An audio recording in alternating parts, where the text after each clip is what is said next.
Welcome to Session 33 of Grade 11 Advanced Algebra and Precalculus. Today we study comparing linear, quadratic, and exponential models. The focus is to compare model families by first differences, second differences, ratios, and long-run behavior. By the end, you should be able to do these three things. 1. Use first differences for linear patterns. 2. Use second differences for quadratic patterns. 3. Use ratios for exponential patterns. Different model families can look similar over a short interval. The disciplined approach is to examine how outputs change, not only how large they are at one point.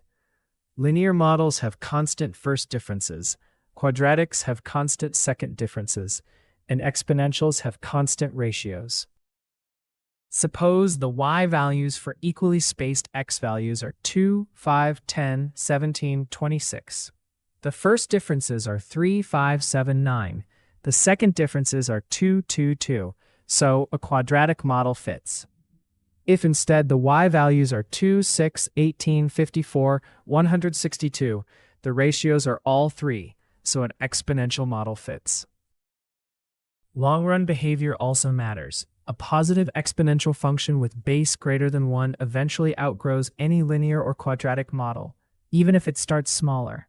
On a small interval, however, a quadratic may temporarily be larger. Always name the interval when comparing. Your turn.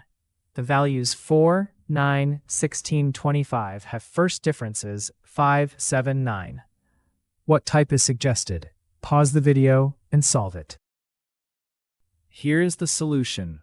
Work line by line, then check the final answer against the original question.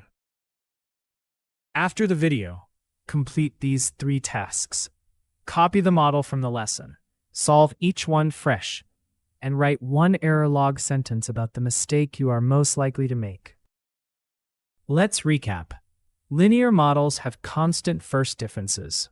Quadratic models have constant second differences. Exponential models have constant ratios. Long-run behavior depends on the model family. Before moving on, write one sentence. The step I must protect is. Then read more in the explanation below the video and visit www.bridgetoexam.com for more learning support.